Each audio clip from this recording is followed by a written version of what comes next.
Hi friends, welcome to మన ఇంటి వంటలు. ఈరోజు నేను టేస్టీ టమోటా రైస్ని చూపించబోతున్నాను. చాలా తక్కువ ఇంగ్రీడియంట్స్తో క్విక్గా ఈజీగా ప్రిపేర్ చేసుకోవచ్చు. కర్రీస్ చేసే టైం లేనప్పుడు లంచ్ బాక్స్లోకి సింపుల్గా చేసేయచ్చు. మరి దీన్ని ఎలా ప్రిపేర్ చేసుకోవాలో చూసేద్దాం. స్టవ్ మీద ఒక కడాయి పెట్టుకొని 2 టేబుల్ స్పూన్ల ఆయిల్ వేసుకోండి. ఇప్పుడు తాలింపు గింజలు వేసుకోవాలి. ఆవాలు, జీలకర్ర, మినప్పప్పు, శనగపప్పు వేసుకోండి. 2 పచ్చిమిర్చిని చీలికలుగా చేసుకొని వేసుకోండి. కొద్దిగా ఫ్రెష్‌గా ఉన్న కరివేపాకుని తీసుకొని వేసుకోండి. ఇవన్నీ కూడా మీడియం ఫ్లేమ్‌లో ఫ్రై అయ్యేలా చూసుకోండి. ఒక నిమిషం తర్వాత సన్నగా కట్ చేసిన ఒక ఆనియన్‌ని తీసుకోండి. ఆనియన్ కూడా బాగా ఫ్రై అయ్యేటట్టు ఒక నిమిషం పాటు ఫ్రై చేసుకోవాలి.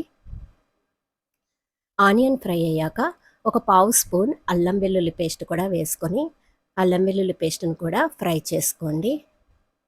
ఆనియన్, అల్లం వెల్లుల్లి బాగా ఫ్రై అయ్యాక ఇప్పుడు మనం 2 టమోటాలని ఇలా సన్నగా తరిగి వేసుకోవాలి.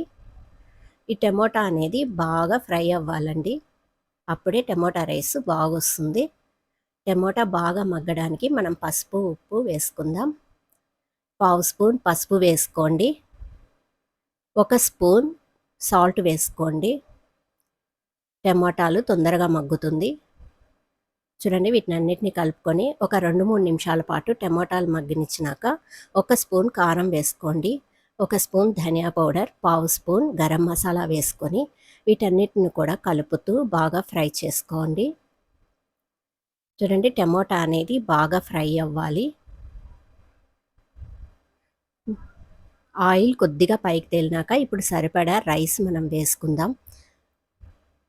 చూడండి, ఉడికించిన రైస్ ఇది బాగా చల్లగా ఉండాలండి. వేడి రైస్ కనుక వేసుకుంటే వెంటనే వేయంగానే మెత్తబడుతుంది. టమోటా రైస్ అనేది పొడి పొడిగా రాదు.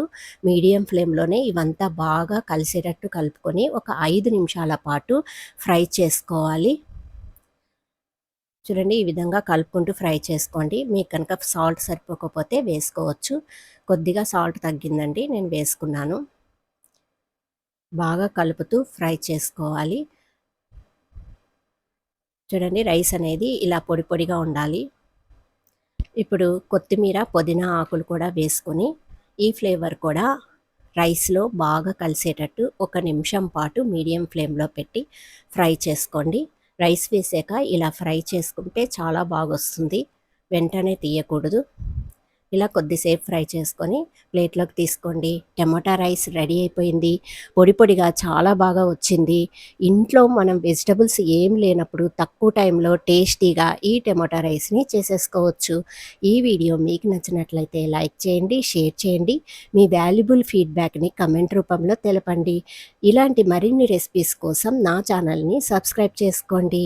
Thank you for watching.